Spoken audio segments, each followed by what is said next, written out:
Meskipun dia telah menyegel alam rahasia Liu He, ketika keahliannya diaktifkan, dia segera berubah menjadi kera yang ganas, memegang tongkat emas setebal pilar, menyapu ribuan pasukan dengan kekuatan tak terbatas dan kelincahan yang luar biasa. Qin Mu mengulurkan tangan dan mengambil tongkat bambu itu, lalu menggunakannya untuk melawan tongkat emas. Kedua pria itu beradu secepat kilat. Tiba-tiba, bayangan tongkat emas di langit tiba-tiba terdorong mundur, dan sang penyihir terkena tongkat bambu tepat di jantungnya, menunjukkan ekspresi terkejut. Namun, bagaimanapun juga, dia adalah seorang penyihir hebat di alam Liu He, bukan seorang penyihir. Dia segera membuka segel alam rahasia Liu He-nya. Saat alam rahasia Liu He-nya terbuka, jantungnya tertusuk tongkat bambu dan tubuhnya jatuh ke tanah.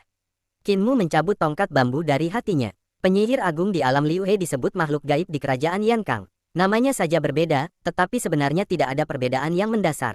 Kalau saja makhluk gaib ini tidak menyegel alam rahasia Liu He, akan sulit baginya untuk membunuh lawannya. Namun, selama dia bertarung dengan orang yang berada di alam yang sama dengannya, dia pasti akan memiliki kekuatan untuk membunuh lawannya, tidak peduli apakah lawannya itu sebelumnya berada di alam Liu He atau alam bintang 7. Ledakan, seorang pria kuat emas melompat ke atas panggung emas dan mendarat dengan keras di tanah. Di punggungnya terdapat kantong pisau setinggi lebih dari 1 meter. Ia tiba-tiba membuka mulutnya dan meraung ke arah Qin Mu. Cahaya pisau bersiul dari kantong pisau di punggungnya, dan bayangan pisau di langit menebas Qin Mu. Pada saat yang sama, prajurit emas itu memegang pedang di kedua tangannya dan menyerang. Kedua pedang itu muncul di depan dan di belakangnya, seperti dua ular piton raksasa yang terjerat di dalam dirinya, berguling ke arah Qin Mu. Qin Mu memegang pisau daging dengan satu tangan dan tangan lainnya, dan pedang terbang di dalam tas pedang di belakangnya terbang keluar untuk menyambut cahaya pisau yang jatuh. Ada bidang langit sempit di segala arah. Kedua pria itu, satu besar dan satu kecil, prajurit emas yang menjulang setengah badan di atasnya, tiba-tiba bertabrakan. Dua kilatan cahaya pedang menyambar secara horizontal dan vertikal. Kilatan horizontal melambangkan gunung yang menghalangi jalan di depan, sementara kilatan vertikal melambangkan pedang yang membelah gunung. Cahaya pedang, berlumuran darah, melesat ke langit, seolah-olah seorang raksasa menghunus pedangnya, mengukir jalan menembus tebing yang membentang ribuan mil. Tubuh prajurit emas itu terbelah menjadi 4 bagian, terbunuh oleh kilatan cahaya pedang horizontal dan vertikal. Qin Mu mengibaskan pisaunya untuk menyeka darah, lalu memasukkan kedua pisau daging itu ke dalam tas pisaunya. Tiba-tiba ia mengangkat tangan dan menunjuk, dan dengan suara, dingling, pedang terbang itu keluar dari sarungnya dan menusuk dahi seorang penyihir yang hendak menembakkan panah ke arahnya dengan busur. Bunuh dia dan balaskan dendam untuk rekan-rekan muridku. Semakin banyak penyihir yang terus menyerbu ke arahnya. Qin Mu salah langkah dan menendang dari belakang, menggunakan pisau, pedang, tinju, atau kaki, membunuh setiap penyihir yang datang menantangnya di tempat. Setelah beberapa saat, tak terdengar suara apapun. Di depan gerbang Istana Emas Lulan, di tangga emas, lebih dari 40 mayat tergeletak tak beraturan. Qin Mu menatap penonton dari bawah. Ada wajah-wajah ketakutan dan mata-mata yang ketakutan. Ketika tatapan mereka bertemu dengannya, mereka tanpa sadar berpaling, menghindar dan menghindar, tak berani menatap wajahnya. Para penyihir ini memiliki tekad yang kuat, tetapi setelah Qin Mu membunuh lebih dari 40 orang, tekad mereka pasti melemah. Setelah melemah, tekad mereka akan terus menurun, menimbulkan rasa takut, rasa tidak mampu mengalahkan musuh, dan rasa takut serta kagum terhadap Qin Mu. Apa yang dilihat Qin Mu di sepanjang jalan membuatnya marah terhadap Istana Emas Lulan. Ketika Jenderal Tolimu memerintahkan pasukannya untuk mengumpulkan jiwa para pemberontak, ia berkata mereka akan dipersembahkan kepada Istana Emas Lulan. Ia sempat bingung saat itu, tetapi sekarang ia mengerti bahwa Istana Emas Lulan sebenarnya menggunakan jiwa untuk berlatih bela diri. Dia datang kali ini bukan untuk menghalangi pintu, melainkan untuk mengambil kembali tubuh bagian bawah si tukang daging. Namun, karena musuh dan aku sudah jelas berbeda, aku akan menghancurkan tekad dan semangat sekte ini, menghancurkan kepercayaan diri mereka, dan menginjak-injak keterampilan serta metode mereka, agar mereka tahu bahwa kekuatan magis yang mereka kembangkan dengan jiwa orang lain tidak ada gunanya. Siapa di antara kalian yang telah mempraktikkan Wuzun Luluo Sutra dari Istana Emas Lulan? Tiba-tiba, ia menyadari bahwa kedua sayap Shimuro tampak tidak biasa. Ada benang-benang energi vital yang menghubungkan setiap bulu berbentuk pedang itu. Jantungnya sedikit berdebar, dan ia tahu ada sesuatu yang salah. Wow, pedang tajam yang membentuk sayap Shimuluo tiba-tiba mengembang, terbang keluar dari sayap, dan menusuk Qin Mu dari segala arah. Masing-masing pedang emas ini memiliki bola mata hitam pekat yang berputar-putar dengan menakutkan dan menyeramkan. Di dalam masing-masing pedang emas ini terdapat jiwa yang terperangkap di dalamnya, menjadi roh di dalam pedang. Tatapan Qin Mu jatuh pada mata itu, dan ia tiba-tiba merasa pusing. Mengetahui ada sesuatu yang salah, ia segera menutup mata dan mengulurkan tangan untuk menghunus pedangnya. Pertempuran malam di badai Liancheng. Pedangnya melesat cepat, melesat di sekelilingnya, ke atas dan ke bawah, ke kiri dan ke kanan, di depan dan di belakangnya, dengan suara berdentang. Pertempuran malam, dalam pertempuran malam Lian Cheng Fengyu, menunjukkan bahwa jurus ini tidak mengharuskan mata untuk memantau sekeliling. Pedang Shimuro sangat aneh. Jika kau melihatnya, kau akan terkena, jadi menggunakan jurus ini adalah pilihan yang paling tepat.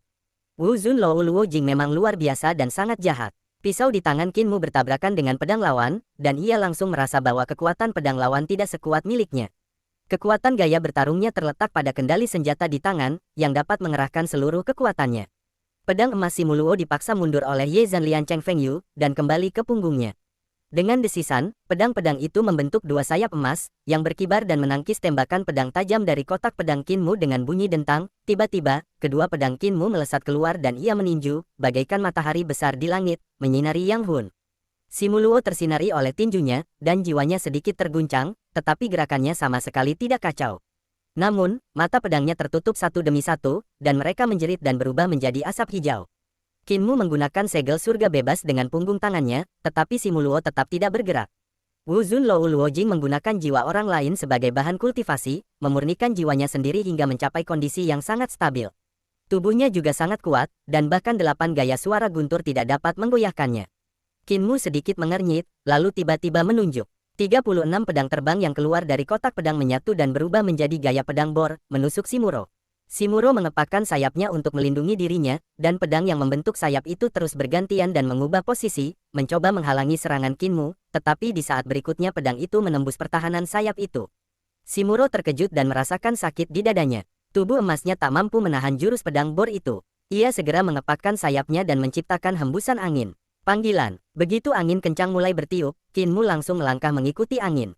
Mata Shimuro menunjukkan ketakutan. Kecepatan Qin Mu di udara bahkan lebih cepat daripada saat ia mengepakkan sayap dan terbang.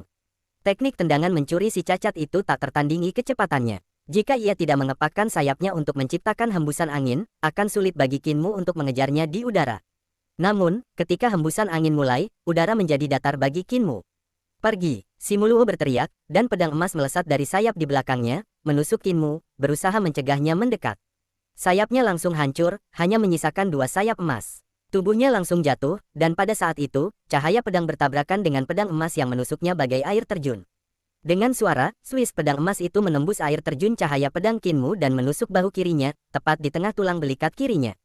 Qin Mu juga datang di depan Simuluo dan melewatinya. Cahaya pisau yang terang melewati leher Simuluo. Pisau itu sangat tipis, dan tampaknya telah memotong Shimuro, menembus lehernya, dan keluar dari belakang lehernya, tetapi tampaknya tidak menimbulkan luka apapun padanya. Ketika Shimuro mendarat, pedang emas terbang ke arahnya dan kembali ke punggungnya, membentuk 2 sayap. 2 sayap emas itu terbuka dengan suara mendesing, memancarkan cahaya keemasan. Saudara Simuluo, bagus sekali. Seru sebuah suara dengan terkejut sekaligus gembira. Para penyihir lainnya pun ikut terpacu dan berteriak, Saudara Simuluo, kalahkanlah budak Yankang ini. Orang-orang Yankang semuanya seperti domba berkaki 2, hanya cocok untuk bercocok tanam, bukan untuk hidup di dunia ini. Qin Mu mendarat di tanah, dan pedang-pedang terbang berterbangan satu demi satu dan jatuh ke dalam kotak pedang di belakangnya. Pemuda itu mencabut pedang emas dari bahunya dan melemparkannya ke tanah. Pakaian brokatnya masih utuh. Ketika pedang itu menusuk ke arahnya, pedang itu terhalang oleh pakaian brokat, tetapi tetap menembus tulang belikatnya bersama pakaian brokatnya. Apa yang disebut kebal terhadap pedang dan tombak sebenarnya tidak dapat sepenuhnya menangkal pedang dan tombak. Meskipun pakaiannya yang ditenun dengan sutra ulat sutra emas bersayap 6 menangkal pedang emas, ia tetap saja terluka. Di bawah panggung keemasan, sorak-sorai memekakkan telinga, dan Shimuro masih mengembangkan sayapnya, tampak megah, seolah-olah ia menikmati sorak-sorai penonton. Qin Mu melangkah maju, dan sorak-sorai perlahan mereda. Qin Mu mengangkat tangannya, memasukkan kembali kedua pisau ke dalam tas pisau di punggungnya, dan datang ke sisi Simuluo, tetapi Simuluo tetap tidak bergerak, masih membentangkan sayap emasnya di belakangnya, tanpa pertahanan atau halangan apapun. Qin Mu mengangkat tangannya, menjambak rambutnya, mengangkatnya pelan-pelan, melepaskan kepalanya dari lehernya, dan melemparkannya dari panggung. Sorak-sorai penonton di bawah panggung emas semakin redup. Hanya para penyihir di kejauhan, yang belum melihat tontonan itu, yang terus bersorak, membuatnya semakin memekakkan telinga.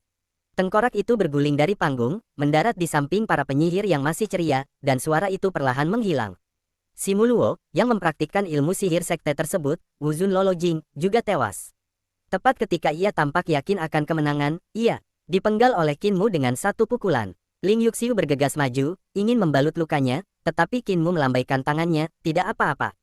Aku sudah bilang aku akan mematahkan tekad mereka, dan aku akan melakukannya. Jangan khawatir, Ling Yuxiu sedikit mengernyit, berpikir bahwa Qinmu agak terlalu percaya diri. Penggembala sapi, bahumu terluka. Cacat di bahumu akan semakin parah.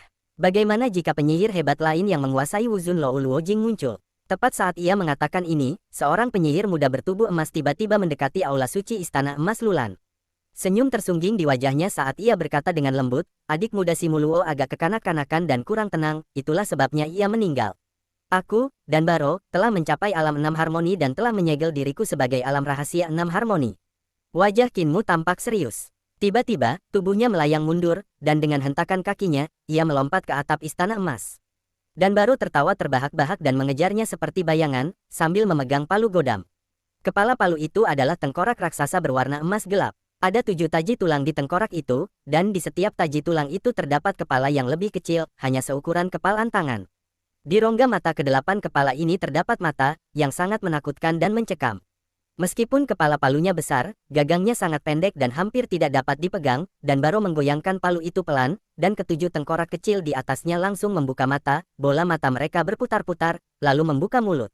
Kepulan asap hitam mengepul dari mulut tengkorak-tengkorak itu. Ketujuh aliran asap hitam itu bergerak naik turun, bagaikan naga hitam, dan langsung menuju Qinmu yang mendarat di Istana Emas. Pedang-pedang tajam beterbangan dari kotak pedang Qinmu. Dengan jentikan ujung pedang, ia memotong kepala naga hitam yang terbentuk oleh asap hitam, tetapi kemudian pedang terbang itu kehilangan kendali dan jatuh ke tanah dengan bunyi dentang. 7 pedang terbang jatuh di Istana Emas, masih berdentang dan melompat, dengan udara hitam bergerak di dalam pedang. Qinmu tiba-tiba merasa energi vitalnya tercemar dan terkejut. Sutra Wuzun Luluo jelas sama komprehensifnya dengan Sutra Dayu Tianmo, dengan lebih dari satu jenis keterampilan. Simuluo barusan sedang berlatih salah satunya, dan ia sedang menekuni ilmu pedang.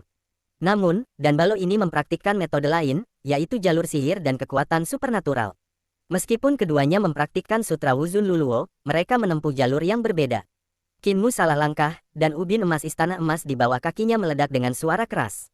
Asap hitam seperti naga hitam mengebor keluar masuk Istana Emas dan menyerangnya. Kedua lelaki itu bergerak cepat dan lincah saat berlari melintasi Istana Emas, bahkan berjalan di dinding seolah-olah tanah datar. Tiba-tiba, tubuh Qinmu tenggelam dan jatuh ke dalam Istana Emas. Dan Baro mencibir, mengayunkan palu godamnya untuk menghancurkan Istana Emas, dan bergegas masuk. Ledakan, sesosok tubuh melayang ke angkasa, melambaikan tangannya dan menusuk ke belakang dengan pedang terbang, dan Baro segera menyerbu keluar setelahnya, menginjak asap hitam, yang terus membumbung dan bergulung ke depan, membawanya ke arah Qinmu. Qinmu menghancurkan Istana Emas lainnya dengan keras dan menyelinap ke dalam istana untuk menghindari serangan Dan Balo. Dan Balo mengikutinya dari dekat dan menyerbu dengan momentum yang begitu dahsyat sehingga para penyihir dan penyihir agung Istana Emas Lulan merasa bangga dan menghapus kekecewaan mereka sebelumnya.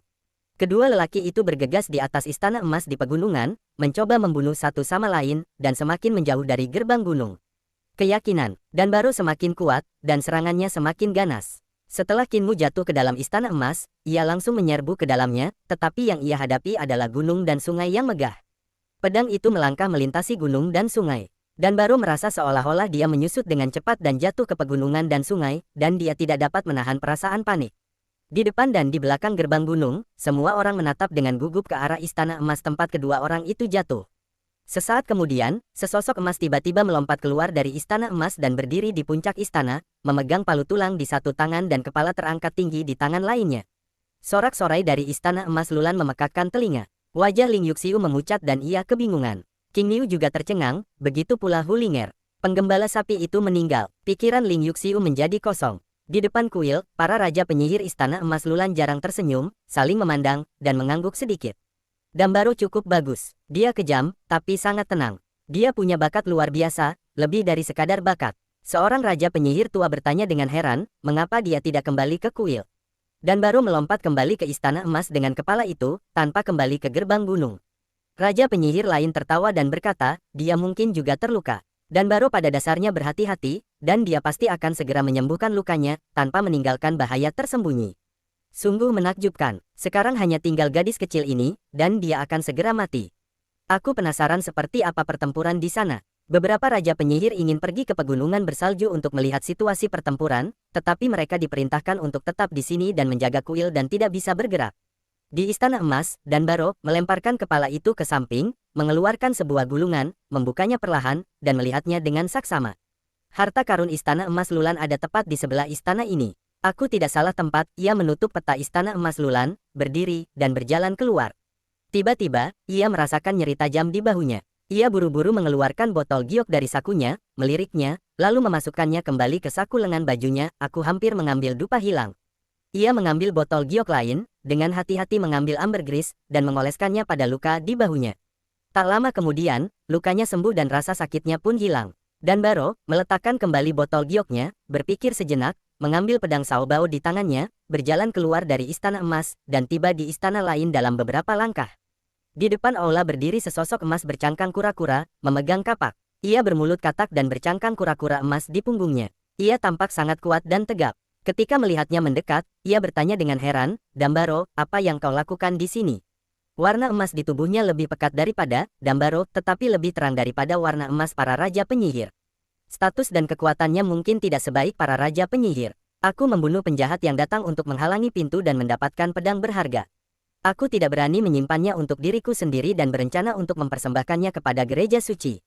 Danbaro menyodorkan pedang Sao Bao dengan kedua tangannya dan berkata sambil tersenyum, aku tidak berlatih ilmu pedang. Meskipun pedang ini baik untukku, pedang ini tidak berguna. Jadi aku ingin meminjam harta ini untuk ditukar dengan harta karun. Penjaga berpunggung kura-kura itu mengambil pedang Sao Bao dan menghunusnya dengan bunyi dentang. Cahaya dingin membuatnya menyipitkan mata dan berseru kaget, pedang yang luar biasa. Hanya ada sedikit harta di istana. Emasku yang bisa menandingi pedang ini. Kau benar-benar mendapatkan harta ini, Wu Zun pasti akan memberimu hadiah besar. Dia mendorong pintu aula, dan Danbaro dengan cepat bertanya, bolehkah aku masuk dan memilih harta karun juga? Penjaga berpunggung kura-kura itu berpikir sejenak dan tersenyum, bagus sekali. Kau telah melakukan perbuatan yang luar biasa dan mempersembahkan harta yang begitu berharga. Raja penyihir pasti akan memberimu hadiah yang berlimpah. Namun, kau hanya bisa masuk untuk melihat harta karun itu di istana emasku. Kau tidak bisa mengambilnya. Kau hanya bisa mengambilnya setelah Raja Penyihir memberimu hadiah dan mengangkat segelnya. Danbaro sangat gembira dan segera mengikutinya ke Istana Emas. Penjaga berpunggung kura-kura itu berdiri di aula, dengan hati-hati membuka beberapa pembatas, maju 2 langkah, membuka beberapa segel lagi, lalu maju beberapa langkah lagi, dan mengeluarkan sebuah jimat. Jimat itu berupa harta karun kertas berbentuk persegi, 14 sisi, dan 24 sudut yang terbuat dari tumpukan rune. Ketika vitalitas disuntikkan ke dalamnya, jimat itu melayang dan perlahan menyala. Jimat itu menjadi semakin cemerlang dan mulai berputar terus-menerus, memantulkan rune pada setiap sisi dan memproyeksikannya ke udara. Danbaro tiba-tiba melihat udara di depan mereka berangsur-angsur berubah dari tak berwarna dan transparan menjadi banyak kubus bening. Di setiap kubus tersembunyi seorang pria kecil seukuran kepalan tangan, berwajah garang, yang berjalan mondar-mandir dengan cemas di dalam kubus, seolah ingin membunuh dan memakan orang.